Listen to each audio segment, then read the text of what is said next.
Mukata had once been nothing more than a sad excuse of a salaryman who was dumped by the woman he loved and crushed under the weight of his own boring existence. His life was basically a trash fire. But apparently, God must have looked at this loser's pitiful state and thought, fine, let's throw this guy into another world and see what happens. And so our boy Mukata got isekai'd. Now normally, this is the part where the main character gets some broken world-ending cheat skill. But nope. While the priest praised other shiny new heroes who were getting cool things like the holy sword technique and the ability to cast every magic under the sun, our boy Mukata got an worthless online grocery shop skill. I got played. Basically Amazon Prime, but even sadder. The man didn't even get superpowers, just the ability to order snacks.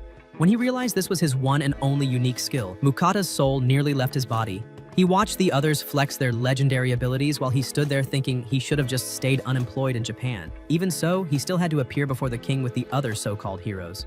The king explained that his kingdom was under attack from the demon lord and begged for their help. The three OP heroes jumped at the chance, eager to show off their new cheat codes. Mukata, on the other hand, looked at himself, looked at them, and decided, nah, he would be about as useful as a plastic sword in a dragon fight. He politely declined and asked for a simple, peaceful life instead. Surprisingly, the king let him go, even tossing him 20 gold coins like hush money. Once in town, Mukata's weird modern clothes made him stand out, so he quickly bought something less suspicious. After wandering around, he got a room at an inn and breathed a sigh of relief. He already had trust issues with the king, noticing how suspiciously luxurious the palace looked. In his head, the kingdom was shady AF, so his new life plan was simple. Get out as fast as possible. Checking his stats, Mukata discovered two more skills, item storage and appraisal. At first, his grocery app didn't respond, making him wonder if it was broken. But when he tapped the screen, a full-on online shop appeared. He tried ordering water and snacks, and after paying with his coins, a package popped out of thin air like Amazon on steroids. Suddenly, his useless skill didn't seem so bad. Doing the math, Mukata realized 1 gold coin equaled about $100, meaning the king had basically handed him a 6-month living allowance. The next day, he hopped on a carriage to escape the kingdom and bumped into a merchant. Through small talk, he learned his storage skill was insanely rare, like 1 in 1,000 rare. But when the merchant heard about his appraisal skill, he dropped the real bombshell. Only summoned heroes could have it. Mukata instantly panicked, hiding his secret like a man hiding browser history from his mom. When asked where he was headed, Mukata admitted he wanted to reach the next kingdom. The merchant told him that was smart because his kingdom was circling the drain and might shut its borders any day now. Just as Mukata processed that horrifying news, their carriage got suspended. At a local tavern, he learned why. The king had stopped carriages to keep people trapped. The logic was simple and dirty. If citizens ran, the army would shrink. Everyone whispered about escaping, and Mukata joined in on the worrying, especially since monsters lurked outside the borders. He finally dragged himself to the Adventurers Guild and requested an escort. The clerk quoted 8 gold coins for the journey, which almost made him choke.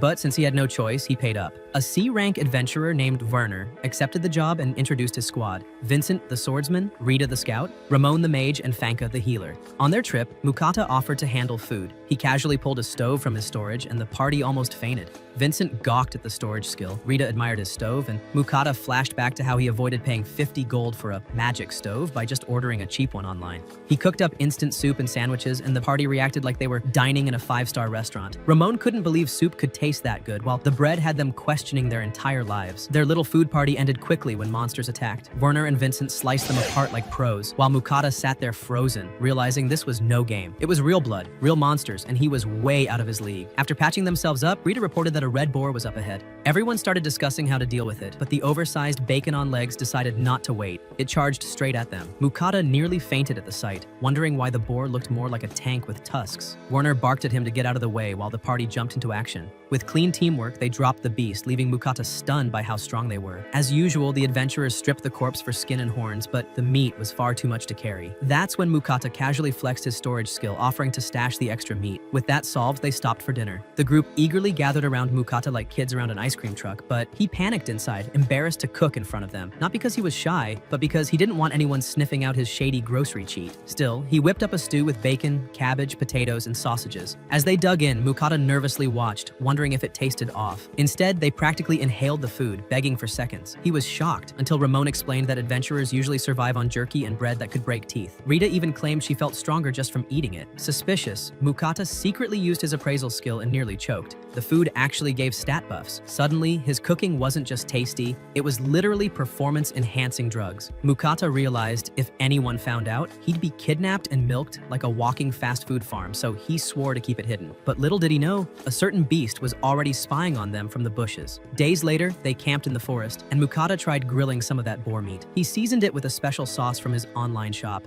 and the smell alone had his party drooling. Unfortunately, it also attracted something way scarier than a hungry adventurer. As Mukata proudly served the meal, a massive Fenrir appeared right behind him. The entire party froze, pale as ghosts. The legendary wolf spoke. Yes, it talked, and demanded a serving. Mukata's survival instincts kicked in, and he quickly offered a plate. The beast swallowed it in one bite and immediately demanded more. Mukata cooked, the wolf ate, and the cycle repeated like a deadly all-you-can-eat buffet. Stop it.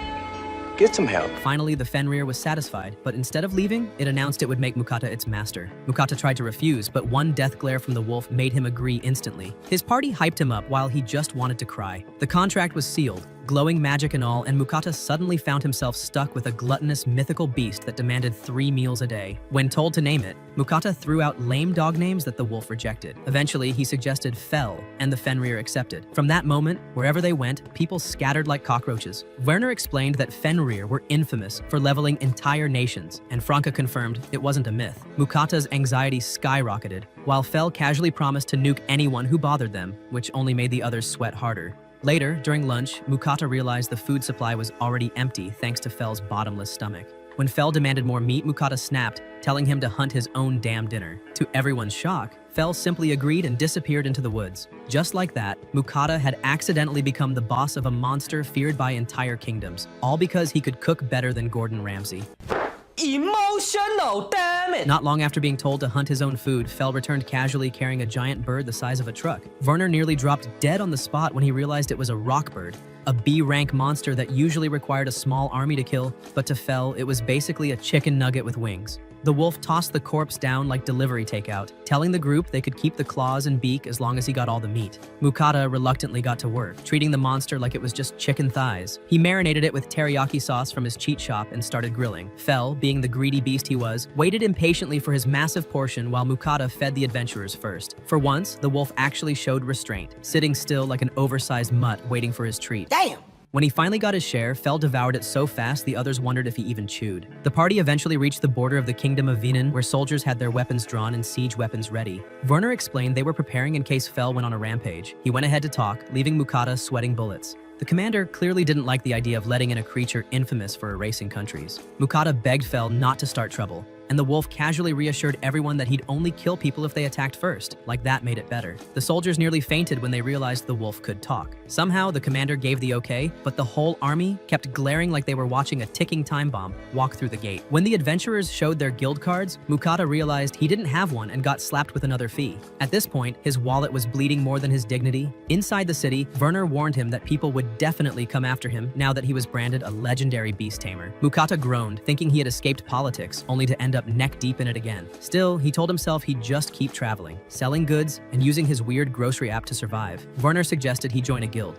Mukata thought the merchant guild would suit him better, but Vincent pointed out the adventurers guild would be handy for selling Fell's monster parts. Franca then dropped the genius idea of joining both, which made Mukata realize he was stressing for nothing. But before he could decide, a servant immediately tried to drag him to meet the local count. Mukata wanted no part of it, but the man refused to take no for an answer until Fell stepped forward. One glare from the wolf, and the servant ran away screaming like a toddler. Werner worried about political backlash, but Fell just said he'd destroy anyone dumb enough to try something.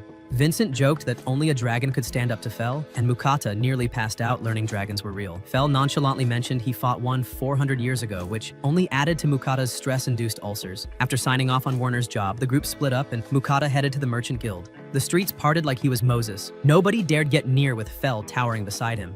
Inside, every merchant stared in fear, but Mukata calmly asked to join. The clerk explained the ranking system, gave him an iron rank, and handed over his guild card. That night, Mukata discovered inns didn't allow beasts inside, but Fell was too busy demanding dinner to care. Mukata grilled meat, craving rice, so he ordered a stove and rice cooker from his shop. Fell sat drooling while he experimented with different sauces. To the wolf, garlic flavor was god tier. Mukata treated himself to a beef bowl so good even he was amazed by his own cooking. The next morning, Mukata returned to the merchant guild to sell his goods. The clerk checked his items, nearly screamed, and sprinted off. Confused, Mukata was ushered into the guildmaster's office. The man examined his salt and pepper like they were holy relics. relics, claiming the quality was worthy of kings. Mukata, of course, had just grabbed them off the virtual grocery shelf for pocket change, but he lied smoothly, saying he found them during his travels. Respecting his mystery, the guildmaster offered to buy the lot for 14 gold coins. Mukata's jaw hit the floor. Those items had cost him basically pennies. In that moment, he realized he had stumbled into the most profitable scam of his life. The guildmaster tried to play hard to get, but the man's poker face was weaker than wet tissue. After pretending to hesitate, he cranked up the offer all the way to 17 gold coins. Mukata, seeing how easy this hustle was, snatched the deal without blinking. The guy had basically robbed the guild by just existing. You're a victim. For now,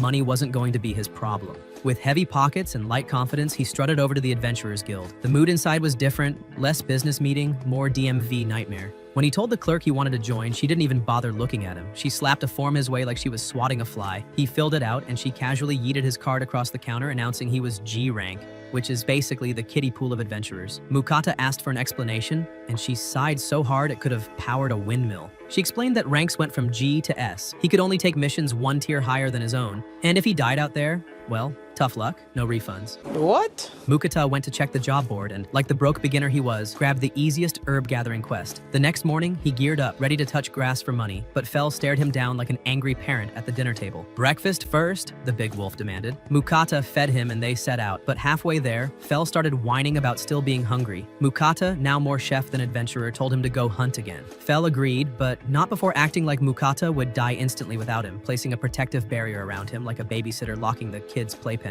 He then dashed off, demanding lunch be ready when he returned. Mukata began his quest, and thanks to his appraisal skill, finding herbs was child's play. He even wondered if bringing in extras would fatten the reward.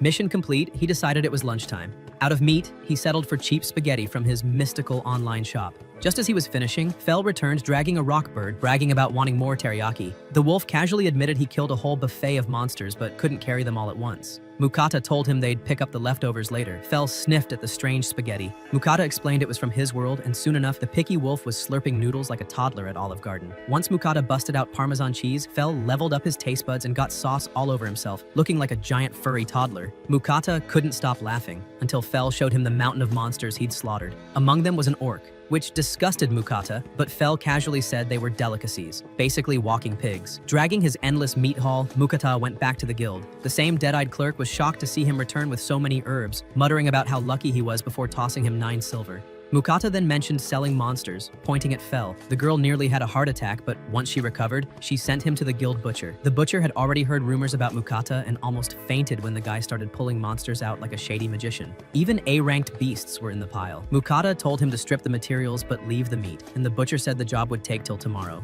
Still, he prepped one orc so Mukata and Fel could have dinner.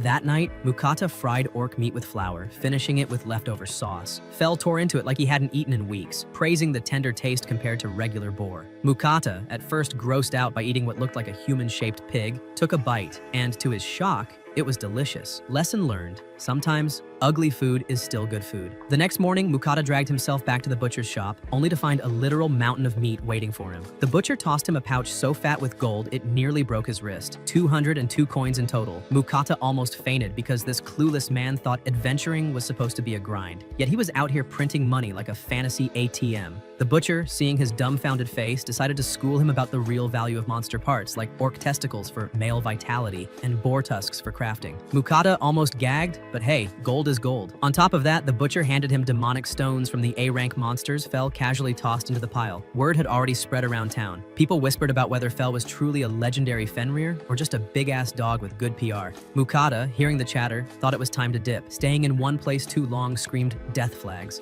and he wasn't about to play that game. Fel didn't care, but when he saw the meat stash, his stomach growled louder than thunder. Out in the wild, Mukata decided to reward his overpowered wolf for making him stupid rich. He pulled up his magical online shop, flashing cuts of meat from his own world. Fel started drooling so hard Mukata thought it was raining. Soon, Mukata whipped up a mixed platter, and Fel dove in like he hadn't eaten in weeks. Then came the main event, Japanese black wagyu.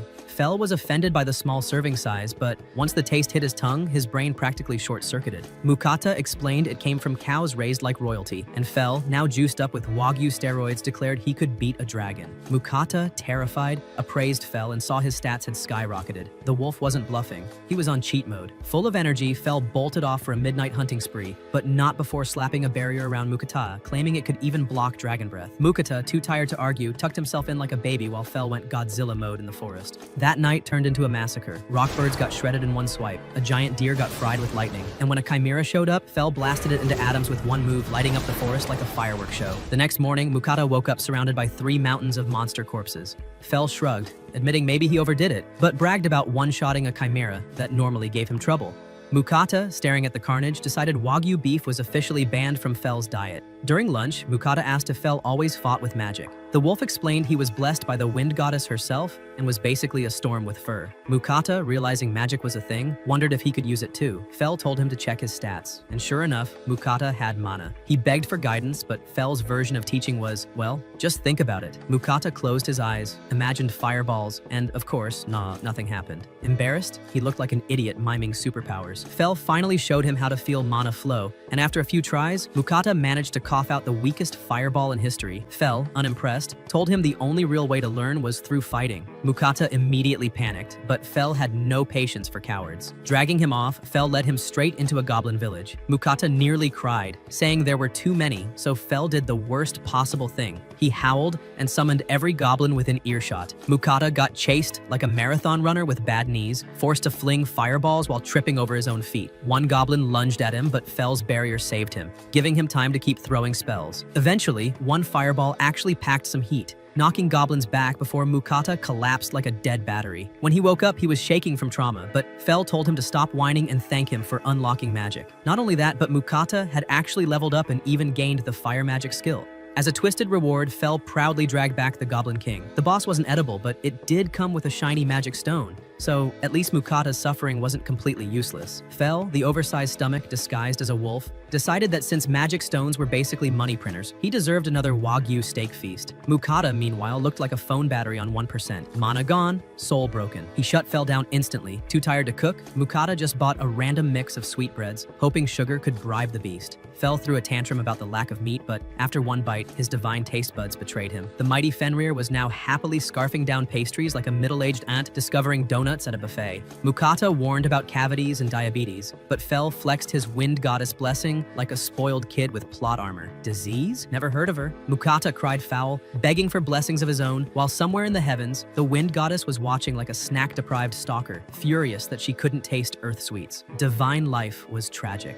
Arriving at the next town, chaos brewed. Guards nearly fainted at the sight of Fel and demanded responsibility if he caused trouble. Mukata, sweating harder than a liar at tax season, quickly flashed his guild card and downgraded Fel to Great Wolf. Fel tried to correct them, but Mukata shut him down. Less attention meant fewer pitchforks. Inside, Mukata sought directions and stumbled into a tavern full of rowdy adventurers. To loosen their tongues, he bought drinks, and suddenly, everyone was his best friend. They explained the kingdoms and, spotting his cluelessness, offered him a rare adventurer's map. They swore it was priceless, so Mukata coughed up 1 gold without hesitation. The moment they left, the rest of the tavern burst into laughter. Our boy had just been scammed. The map was worth 1 silver at the guild. Fel comforted him, but only because a broke Mukata meant less meat money. Priorities, as always. Meanwhile, the wind goddess was losing her divine mind. Watching Fel and Mukata gorge on sweets and meat while she, an all-powerful goddess, couldn't even lick frosting? That was cosmic torture. Later, Fel blasted through the forest so fast Mukata thought that they'd hit the ocean. Nope, Fel stopped at a lake, craving sushi-grade fish. Rods were too mainstream, so he nuked the lake with lightning, frying an entire ecosystem in seconds. Mukata collected the floaters, spotting some trout and 1 suspicious pink fish. Fel swore it made his tongue tingle, but Mukata's brain cells actually worked for once. He appraised it. It was poisonous. Fel sulked. Mukata refused, and dinner survived. Instead, he cleaned the safe fish, thankful for those YouTube cooking tutorials back home, and grilled them to perfection. Fel devoured the feast while Mukata cracked open a beer, living his best camping life.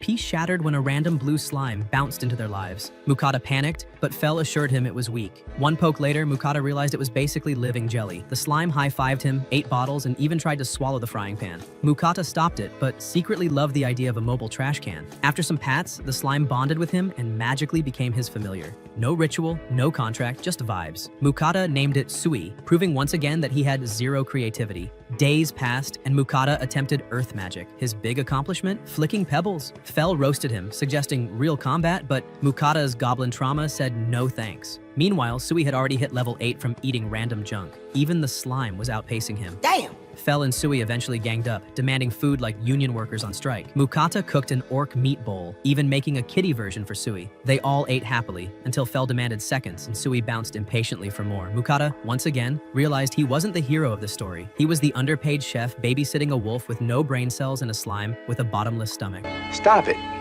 Get some help. After dinner, Sui decided to flex his hidden skill, dishwashing slime edition. He dissolved every leftover scrap like a living dishwasher, while Mukata looked at him with tears of gratitude. Finally, someone in this squad who wasn't a freeloading glutton. Feeling generous, Mukata pulled out dessert, dorayaki, a sweet pastry stuffed with red bean paste. Sui devoured it with the joy of a toddler discovering sugar for the first time, and Mukata felt like a proud dad. At least his slime appreciated him. Morning came, and Fel woke up with a smug grin, claiming he had received a divine WhatsApp message from the wind goddess herself. When Mukata dragged himself up, Fel relayed the gossip. Apparently the goddess Nenri was willing to bless him, but only under her conditions. Weekly prayer and weekly tribute of earth sweets. Mukata couldn't believe this goddess was basically running a snack subscription service. Fel added that it wouldn't be a full blessing, just a minor one, but even that was OP.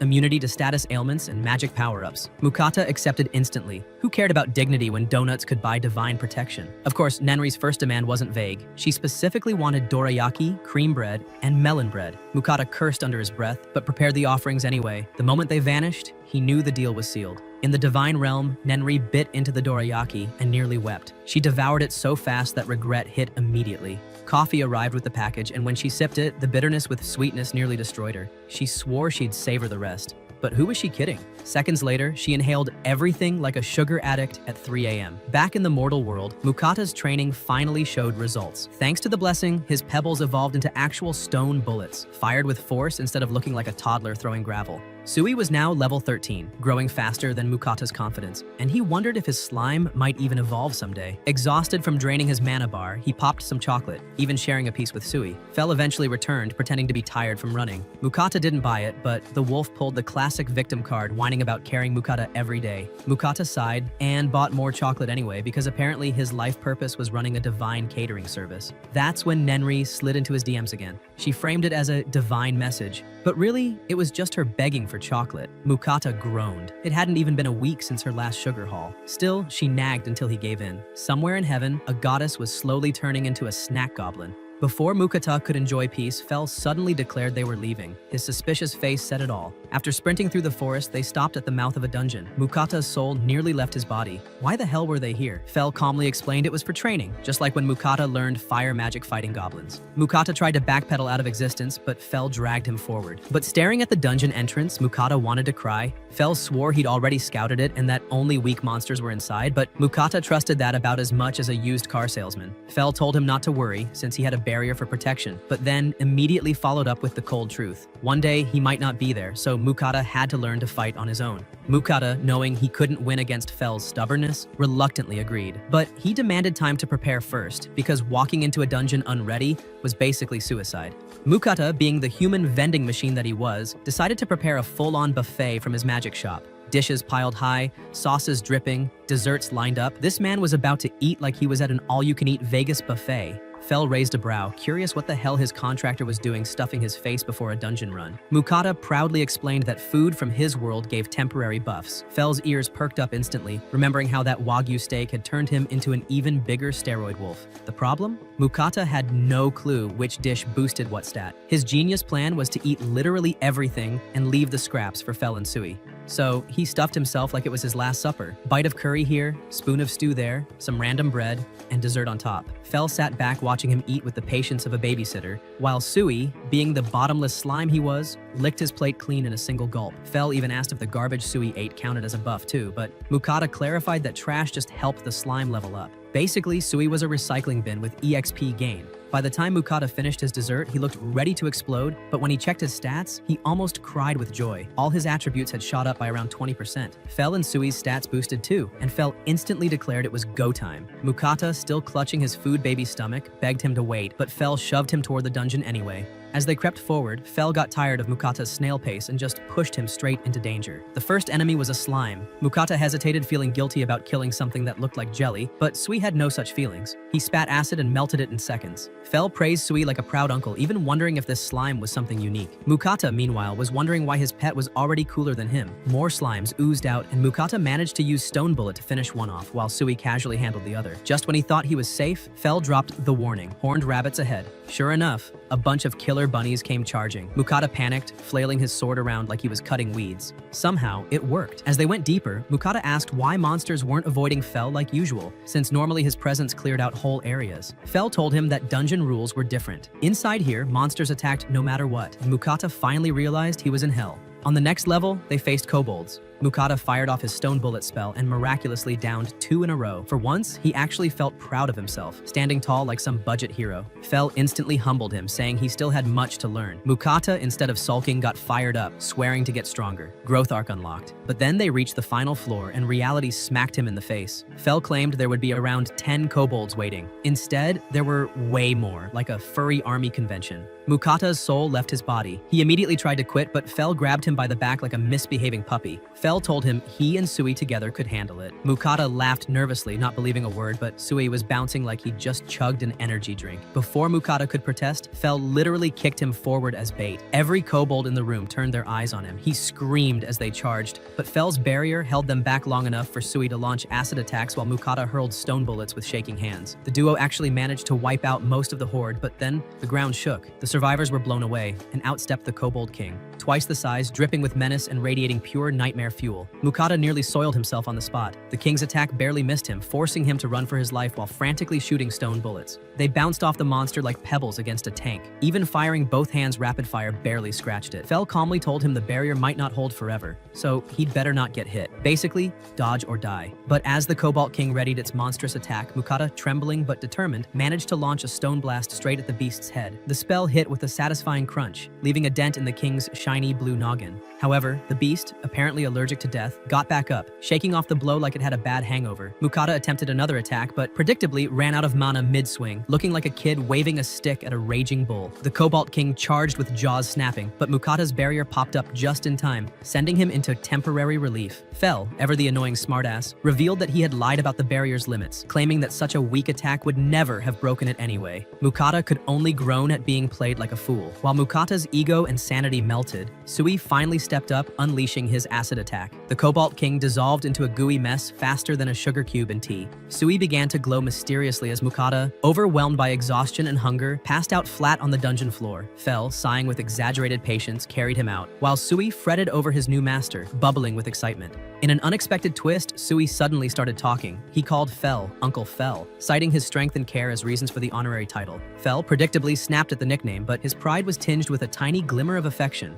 He left briefly to grab a snack but returned to make sure Sui stayed protected within his barrier. When Mukata awoke, he panicked momentarily, only to realize he was safe outside. Sui comforted him, chatting incessantly about the battle, which shocked Mukata even more. He was both adorable and terrifying now. Sui explained that he had gained the ability to speak after they defeated the Cobalt King, and he now addressed Mukata as master. Mukata, of course, found him unbearably cute and checked his stats. Sui had leveled up and even gained a new acid bullet skill. Mukata also checked himself and discovered he had leveled up 4 times and unlocked the earth magic skill. Finally feeling like a competent adventurer rather than a stressed-out cook, Fel returned, and Mukata asked where he had gone. Fel claimed he had gone off to find some food because he had been hungry, but made it clear he preferred Mukata's cooking and therefore expected a reward for helping him teach earth magic. Mukata groaned at Fel's manipulative genius but relented. He whipped up a quick meal, combining eggs with leftover rockbird into a surprisingly delicious dish. Fel devoured it instantly, marveling at Mukata's creative use of eggs, while Sui echoed the praise, happily gobbling it down as well. After eating, Mukata asked if Fel had been chatting with Sui, and the slime confirmed that he had indeed had a long conversation with Uncle Fel while Mukata was asleep.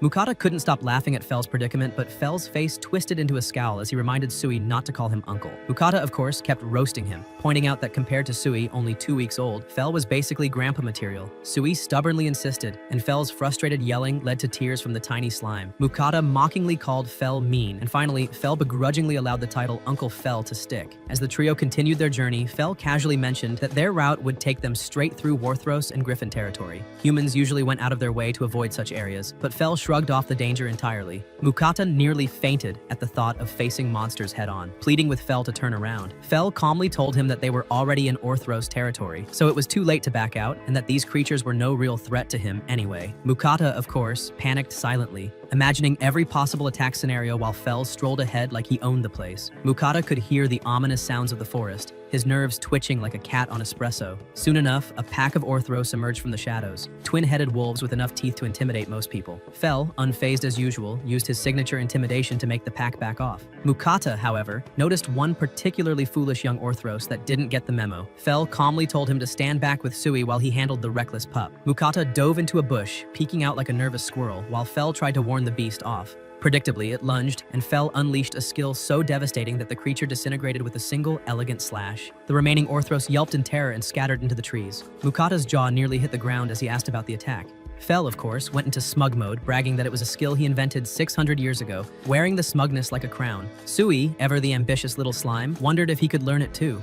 Mukata, with a hint of teasing, told him it was unlikely since he lacked claws, but praised his acid bullet skill instead. Fell, predictably green with jealousy, muttered something about unfairness. As they set up camp, Mukata remained on edge, double-checking his barrier as if it were a lifeline to sanity. Fell, naturally, was more interested in what they'd eat for dinner, while Sui called out for food like a tiny, demanding overlord. Mukata rushed to him, promising a proper meal, and Fell couldn't help but notice how carefully Mukata treated the two of them, a stark contrast to his usual careless self. While cooking, Mukata asked Fell how long they would be stuck in the forest.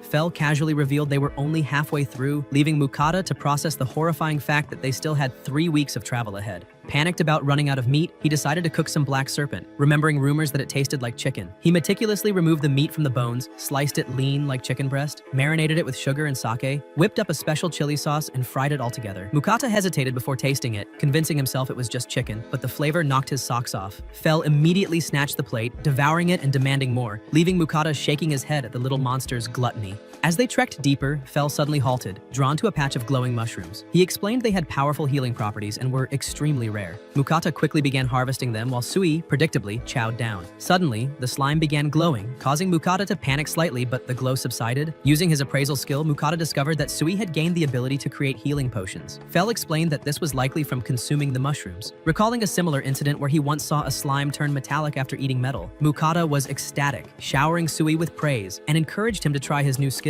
Sui successfully created a healing potion from his own body, and Mukata bottled it up, appraising it as high quality. To their delight, Sui could make 3 levels of potions, each capable of healing different amounts. Fell, ever unimpressed by ordinary things, admitted he had never seen a slime capable of producing potions before and concluded that Sui must be unique. The tiny slime, clearly basking in the praise, jumped onto Fell, who tried to act annoyed but secretly appreciated the attention. Their journey continued until they entered Griffin territory. Mukata froze at the sight of a massive griffin landing nearby, terror practically written across his face. Surprisingly, the griffin showed respect, speaking clearly and addressing Fell directly. It requested a favor, explaining that it wished to fight Fell in order to prove itself worthy of leading its group. Mukata, of course, nearly fainted at the notion of Fell casually battling such a majestic predator while he and Sui were mere bystanders. Fell, completely nonchalant as usual, merely nodded, clearly ready for whatever absurdly dangerous challenge had just presented itself. Mukata, still clinging to whatever scraps of courage he had left, wondered if surviving this forest trek would require not only skill, but a miracle or a serious luck stat boost. Fell agreed to the griffin's challenge, but made it clear he wouldn't go easy. Mukata, panicking internally, immediately ducked behind a tree and sent a mental plea to Fell not to accidentally murder him in the process. The fight began with Fell charging like a man possessed, landing a kick so fierce that feathers rained down a blinding storm of dust. The griffin responded with a powerful strike, but Fell casually summoned his wind magic, conjuring a tornado that shredded the poor bird from the inside out. Mukata, shaking and half cursing himself for trusting Fell, yelled that he'd done enough. Fell finally ended the whirlwind, leaving the griffin battered and bruised.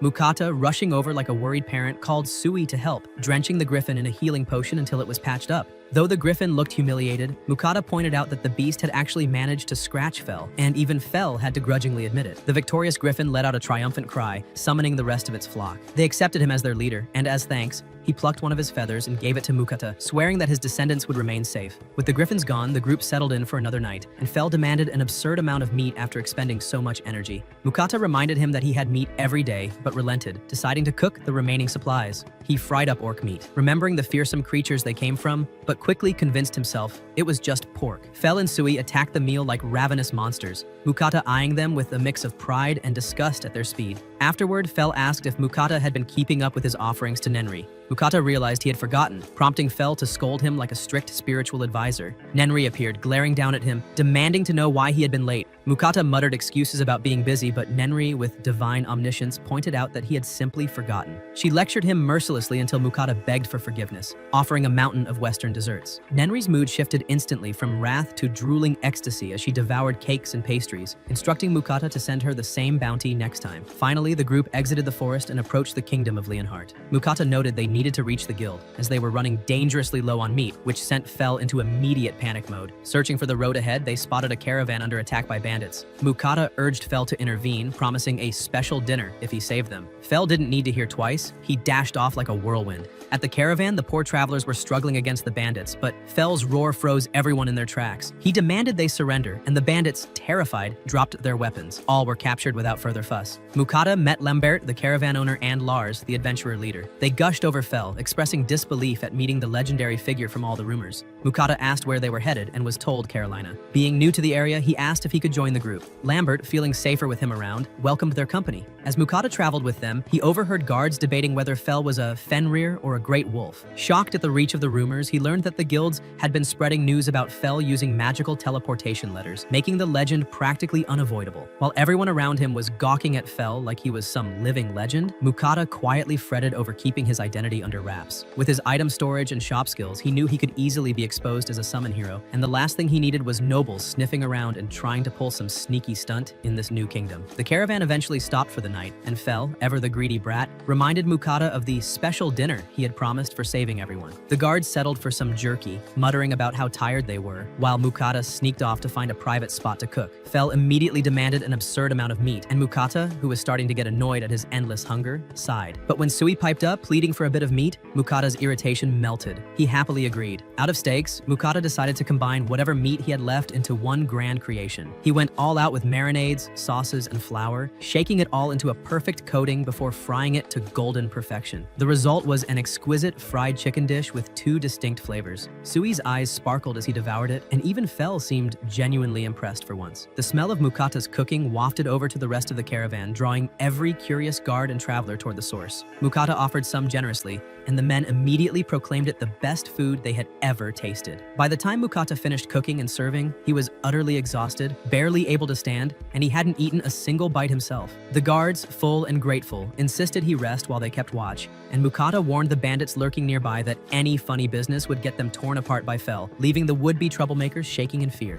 After a calm night, the caravan finally reached Carolina, the 5th largest city in the kingdom. Lambert explained that his family had been leather merchants there for generations. The captured bandits were handed over to the city knights, and Lars headed to the guild to submit his report. Mukata decided to visit the guild as well and promised Lambert he'd stop by his shop later. At the guild, Mukata discovered that his adventurer card had been unregistered. Apparently, failing to complete the minimum number of quests in the last month had caused them to deactivate it. Mukata reflected on the chaos of the past month. He'd fought, cooked, and survived more than most adventurers did in a lifetime, but the clerk nonchalantly explained that most people push through as many missions as possible to hit F rank quickly, taking advantage of the 3-month time limit. Mukata immediately decided to re-register and proudly introduced his second familiar, Sui. The girl clerk, unimpressed, let out a laugh along with some other adventurers. Mukata tried to ignore their mocking, reminding himself that Sui was ridiculously cute and unique. He then made his way to the guild butcher, but bumped into Lars and his adventurer crew. Mukata casually mentioned he was trying to sell some of the monsters they had caught, and Lars, curious about Fel's hunting skills, asked to see. Mukata obliged, revealing his haul, which left the group completely stunned. They had never even imagined some of these beasts existed. The guild butcher practically squealed with delight, claiming he had never worked with such high-class materials, and that commoners would never get a taste of this meat. He eagerly started skinning a red serpent while Mukata and Fel imagined how it would taste. Lars, still processing the sheer audacity of their previous meal, meals, asked what kind of meat they had eaten the night before. Mukata, with a shrug, casually mentioned that dinner had been a little bit of everything. Rockbird, giant deer, and orc meat, leaving Lars wide-eyed and the others muttering in disbelief at their gluttonous and slightly terrifying appetites. The group immediately apologized to Mukata, clearly not realizing that they had just been served a feast of such ridiculous quality that even the most seasoned gourmets would weep. Mukata, ever magnanimous, or maybe just too lazy to care, shrugged and told them it was fine, since he had mountains of food to spare.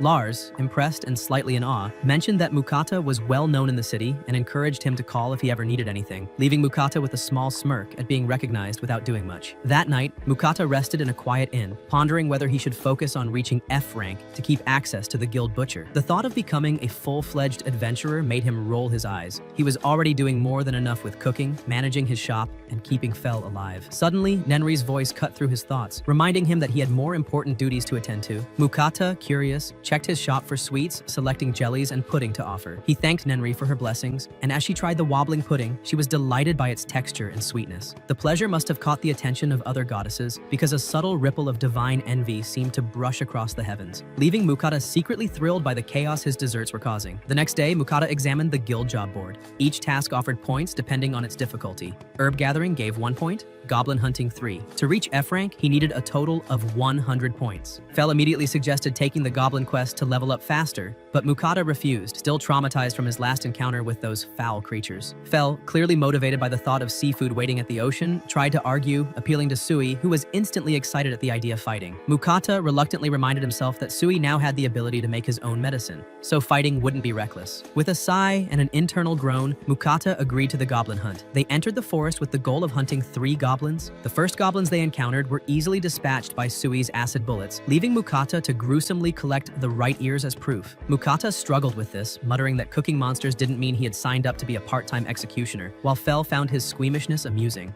Mukata's grumbling, of course, attracted a swarm of goblins, all of which Sui obliterated effortlessly with acid spray. When they discovered a full goblin camp, Mukata suggested they had already done enough, but Sui begged to continue. Mukata, unable to resist Fel's dragging force and Sui's pleading puppy eyes, gave in. By the end, the entire goblin settlement lay in ruins, leaving Mukata emotionally scarred from collecting ears and worrying about the disposal of bodies. Fel suggested burning them, but Mukata immediately panicked about starting a forest fire. Ingeniously or horrifyingly, Mukata ordered Sui to melt the corpses with acid. Sui trembled, then grew to an enormous size, revealing a new skill to manipulate his form. As he shook again, he split into countless smaller slimes, creating an army that efficiently dissolved the goblin remains. Mukata, both horrified and impressed, wondered just how strong Sui could become. Even Fel, who had seen plenty of chaos, was momentarily stunned. When Mukata returned to the guild, every adventurer and clerk gawked at the sheer number of goblins they had taken out. He was called to meet Guildmaster Willem, who confirmed that the entire goblin settlement had indeed been wiped out. Mukata admitted to the feat, praising Fel's overwhelming strength. Willem revealed the true reason for summoning him,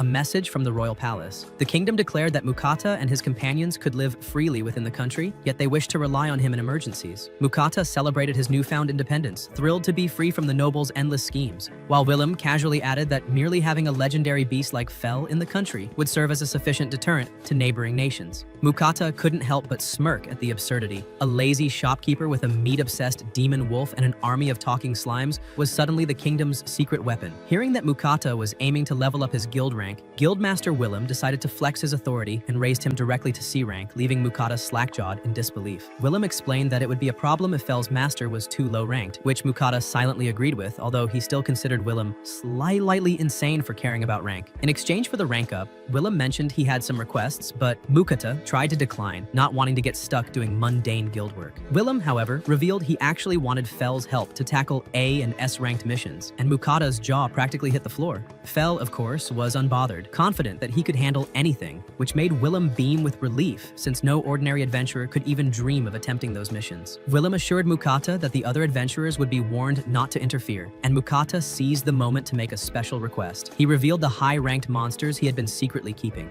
Willem and the guild butcher were stunned. The butcher had never even seen a chimera before. Mukata explained that he had kept them hidden to avoid causing a scene, but intended to sell them to the guild. Willem reluctantly admitted they didn't have the funds to buy a chimera, while the butcher practically drooled at the chance to work with a blue ogre, pointing out its unique S-rank traits. He then pointed out the Orc King, capable of controlling all other orcs, leaving Mukata dumbfounded at just how many S-ranked monsters Fel had hunted. Sui, true to his ambitious slime nature, popped out and declared that he wanted to be strong like Fel, which sent Mukata into a mild panic. Willem told him to return the next day when his new guild card would be ready. Later that night, Mukata fretted over dinner plans. Fel demanded meat as usual, and Mukata, noting that they've been deep frying everything lately, decided to cook something lighter. He boiled rockbird meat, prepared fresh vegetables, shredded the meat, and even had Sui help top the dish with a sesame dressing. Fel eyed the vegetables suspiciously but ended up devouring the meal, while Sui declared the sesame sauce heavenly. Realizing he hadn't made rice, Mukata whipped up a sandwich for himself, which Sui eagerly sampled, and Fel quickly asked for seconds. After the meal, Fel rested, sprawled in Mukata's cramped in-space. Mukata, feeling it inadequate for his wild combat-trained companions,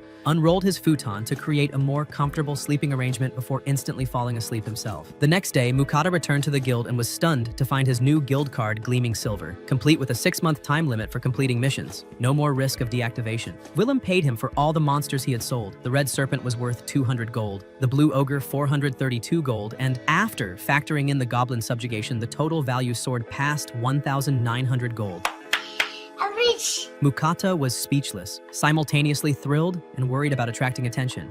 Willem then outlined the 2 missions he wanted their help with. The first involved a group of metal lizards whose armored skin made physical attacks nearly useless. The second was hunting a herd of bloody horned bulls wreaking havoc in a beginner hunting ground. Fel naturally immediately thought of the bulls as beef and got visibly excited at the thought of steak. As they prepared to leave the guild, Mukata suggested departing in the morning to avoid traveling at night. Fel, however, had other priorities. He was too impatient to wait and wanted steak as soon as possible, leaving Mukata to silently question whether he was traveling with a genius or a monster obsessed with meat. Mukata stopped by Lambert's store, intrigued by the idea of picking up a new bag. Lambert laid out a small arsenal of bags, each crafted from different materials, and Mukata realized this wasn't just any bag. It was going to carry Sui. Deciding to delegate the life or death choice to the slime himself, Mukata let Sui pick. Naturally, Sui went for the bag made of red boar leather, immediately claiming it as his own. Mukata, meanwhile, sifted through belts and new shoes, briefly debating whether to buy some from his own shop. He ultimately decided against it. Standing out in a town where rumors about him already ran wild seemed like a terrible idea. The total came to 11 gold, but Lambert waved it off, insisting Mukata take it for free,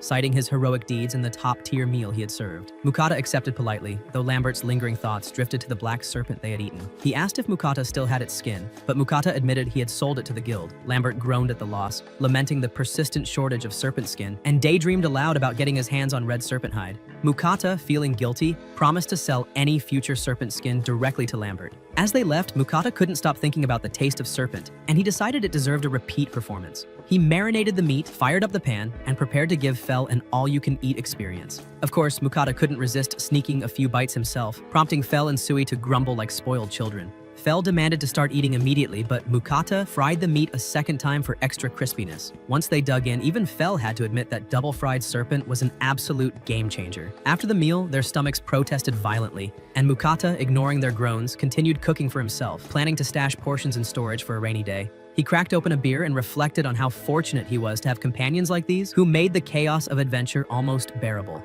The next day, Mukata and Fel journeyed to the mountains where the guildmaster had reported the metallic lizards. Mukata wandered around, speculating where the lizards might be hiding, but Fel's heightened senses immediately detected a cave tucked into the mountainside. Mukata hesitated, suggesting they wait outside, but Fel, impatient as ever, barreled straight in. Inside, they found only one lizard, glowing with an eerie metallic sheen. Mukata realized it was a mithril lizard, and Fel theorized it had evolved after feasting on tons of mithril. Mukata muttered concerns about magic attacks being ineffective, but Fel casually countered with lightning magic that bypassed the lizard's natural diffusion. The lizard was obliterated instantly, leaving Mukata to bow respectfully and begin storing the loot. He even found a piece of mithril ore and started fantasizing about crafting armor or weapons from it, with Sui eagerly helping him collect the ore. He considered the possibilities. Armor that could diffuse magic, or using the lizard's skin for gear. Fel, of course, wasn't impressed by any of Mukata's careful planning. With a flick of his hand, he crushed the mithril ore, announcing he didn't need armor since his barrier was way superior. Fel's restless energy meant he wanted action, and he suggested they move on to the guildmaster's second mission. Mukata, still meticulously calculating and slightly horrified at Fel's recklessness, tried to protest. But Fel, driven by the eternal promise of stakes and adventure, simply dragged Mukata off, leaving him no choice but to follow. Mukata and his companions finally arrived at the sprawling field where the infamous bloody-horned bulls roamed. Mukata's face paled as he sized up the beasts. slings, noting that they were as massive as rhinos and had the kind of temper that could crush a grown man with one toss. Deciding that his life was far too valuable to risk, he hung back cautiously, peering from a safe distance while Fel sauntered forward, radiating that irritating confidence that made Mukatayaca want to strangle him on the spot. Sui, never one to sit still when someone else was showing off, immediately grew jealous. The slime morphed and darted after Fel, leaving Mukata muttering curses under his breath about how he had volunteered for nothing except babysitting these two disasters. Within moments, an enormous blast of wind erupted across the field, and all the bulls were sent tumbling like bowling pins. Mukata blinked, completely taken aback, while Sui bounced excitedly, detailing every glorious moment of the fight. Fel casually praised Mukata for handling the aftermath, which involved stuffing the defeated bulls into his seemingly endless storage. Sui, ever the overachiever, split into dozens of smaller slimes to help carry the massive load. Mukata, despite himself, began dreaming of all the beef dishes he could craft once they returned. Meanwhile, back in town, Willem and the guild's butcher nearly fell out of their chairs upon seeing the mithril lizard Mukata had brought back. Mukata's nerves flared, wondering if he had inadvertently caused a diplomatic incident. The butcher, eyes practically bulging, explained that an intact mithril lizard hadn't been seen in 400 years, making this an astronomical rarity. Willem added that the discovery hinted at a new mithril mine, emphasizing that only 3 such mines existed in the entire world. Mukata's jaw nearly hit the floor. Willem further explained that the lizard would be kept as an offering to the king, but that Mukata would be compensated handsomely, around 5,000 gold for the discovery. The butcher's envy was palpable, while Mukata felt a cold sweat forming on his back, silently questioning why his life had to involve this much attention. Willem then asked about the bulls, only to be stunned again when Mukata revealed the task was already completed. Mukata, quietly panicking, imagined all the nobles suddenly flooding his peaceful life, while Fel, blissfully unconcerned, focused solely on one thing: steaks. Back at their temporary camp, Mukata prepared their dinner with military precision, cutting juicy steaks and frying them to a perfect medium rare. He let the meat rest in foil while Fel drooled impatiently with Sui hovering nearby. When the first bite hit their tongues, the trio was speechless. The steak was nothing short of divine, juices bursting with every bite. Fel, clearly the most shameless foodie alive, compared it to high-end wagyu and demanded seconds immediately. Mukata complied, adding his special steak sauce to elevate the flavor, leaving Fel in a state of ecstatic meat-induced delirium. After the feast, the trio collapsed in a food coma, Fel lamenting that raw meat would never feel satisfying again. Amid the post-meal bliss, Mukata remembered, far too late, that he had forgotten his offerings to Nenri. He scrambled to prepare them, hearing her voice list off every indulgent treat she expected. As he complied, Mukata suddenly noticed the voices of other goddesses chiming in. They grumbled about Nenri hoarding all the sweets, though Nenri defended herself by citing her blessing. The other goddesses, eager for their share, offered their own blessings, claiming that a more compatible blessing could yield far greater benefits. Mukata, sighing in exhaustion, realized that he was now tangled in a divine squabble over sweets and magical favor, all while trying to keep his companions alive and his stomach happy. Mukata quickly realized that his current blessings didn't exactly suit his natural affinities. Since he had a clear knack for fire and earth, it made more sense for him to receive blessings from the earth goddess Kisha or the fire goddess Agni. Of course, the situation immediately devolved into chaos because the ever-dramatic Ninri decided to intervene, scolding the others for angering the god of creation with their reckless generosity. Still, the fire and earth goddesses insisted it would be fine if they only granted minor blessings, which Mukata knew was code for "we're still going to mess with your life." Mukata cautiously tried to argue that no one had ever held multiple blessings at once, hoping to wriggle out of this divine mess, but it didn't matter. The goddesses ignored him and lavished him with blessings anyway. Meanwhile, Ruka, the water goddess, immediately began sobbing over her uselessness. Mukata didn't have any water affinity, so her blessing would do nothing, and she was clearly offended that she would be left out. The other goddesses panicked, shrieking for him to fix it, and Mukata, now feeling like he was negotiating a corporate merger with literal gods, looked to Sui for comfort. Spotting his loyal slime, he got an idea. He asked Ruka to redirect her blessing to Sui. Surprisingly, Ruka agreed, giving Sui a full blessing. Kisha smugly pointed out the absurdity, noting that Ruka only offered blessings once every 100 years, whereas the others practically handed them out like candy, explaining why the god of creation was constantly annoyed. Now officially blessed, Mukata had no choice but to send the goddesses offerings. True to form, he overcompensated with an enormous box of desserts. Mukata checked his status and marveled at the stats, while Sui, ever clueless, asked what blessings actually did. Mukata explained that they offered protection and enhanced power, though Sui's brain seemed to short-circuit at the concept. Determined to test the blessings, Mukata tried his magic the next day. To his delight, he discovered his power had skyrocketed, and his stamina remained intact even after prolonged spells. Feeling smug, he had Sui test the water blessing, prompting the slime to form a spinning orb of water and shoot it at a tree, which snapped in half instantly. Sui then created water blades, effortlessly slicing through multiple trees, leaving Mukata simultaneously awed and slightly terrified. He reminded Sui to keep it under control, especially in town, but of course, this, Fel immediately perked up, eager for a fight. Mukata groaned, telling him it was too soon, leaving Fel grumbling in disappointment at the lack of a worthy opponent. Later, Mukata continued experimenting with his earth magic, perfecting his stonewall spell and even building a small house. He was eager to impress his companions, though Fel barely looked up from his latest hunting venture. Predictably, Fel returned with a black serpent in tow, knowing full well Mukata had a deal with Lambert. Mukata eyed Fel suspiciously, suspecting ulterior motives, but Fel's only goal was a special dinner as reward for his efforts. Fel gave a quick nod to Mukata's hut, admitting it was surprisingly comfortable, and suggested they might go hunting that day. Mukata, however, was far too practical and refused, insisting they first return to town to deliver the freshly caught black serpent to Lambert. Back at the guild, Mukata visited the butcher to hand over all the bull meat. The butcher, still visibly awestruck from previous encounters, quickly paid Mukata for the portion he sold. Mukata then produced the black serpent, prompting the butcher to gape in astonishment that he had found another one so effortlessly. Mukata requested the butcher's help in preparing it, while Sui, bouncing excitedly, asked if it was already time for lunch. Mukata sighed, realizing that even with divine blessings and legendary beasts, his life would always be a chaotic mix of cooking, adventuring, and babysitting two utterly ridiculous companions. Mukata prepared to cook, and Fel, ever the impatient carnivore, asked why he seemed so excited. Mukata revealed his latest purchase, a meat grinder which he planned to use to make perfectly minced meat. His eyes sparkled with the sort of unhealthy glee only a true cooking obsessive could muster. Sui, naturally, was instantly fascinated and insisted on helping, hopping around eagerly as Mukata fed bull meat into the grinder. Soon, they were tossing in pork as well, mixing everything together with eggs and onions before shaping the meat into uniform patties, perfect not just for eating but for storing safely in Mukata's magical inventory. He fried the patties to golden perfection, added his secret sauce, and Fel immediately dove in, barely restraining himself from devouring the entire batch in one sitting. After the meal, Mukata attempted to wash his shirt but was immediately disappointed by the poor quality soap. Inspiration struck. Why not turn this into a business opportunity? He bought a stock of shampoo and conditioner, discreetly bottling them so it wouldn't look suspicious, while Sui splashed happily in a tub nearby. Mukata realized he hadn't bathed properly in ages and decided to check in with Lambert. Lambert was initially surprised to see the black serpent skin but quickly listened as Mukata pitched himself as a merchant, hoping to gauge the value of his products. Lambert sniffed the soap, noted its pleasant fragrance, and Mukata nervously explained the shampoo's cleaning power and the conditioner's silky effect. To Mukata's shock, Lambert suddenly broke into tears, overwhelmed with gratitude. With his wedding anniversary approaching, Lambert admitted he had no clue what to get his wife Marie, who was tired of jewelry and accessories, and Mukata's products were perfect. Curious about the setup, Mukata asked if Lambert even had a bathtub. Lambert proudly showed him the custom-built tub, complete with a magical purifier and earth magician enhancements, worth hundreds of gold. Mukata's mind immediately raced with visions of finally bathing properly, and Lambert offered to introduce him to the seller, an offer Mukata gratefully accepted. Mukata left Lambert with a sample to test first, and Lambert promised to try it himself rather than experiment on Marie.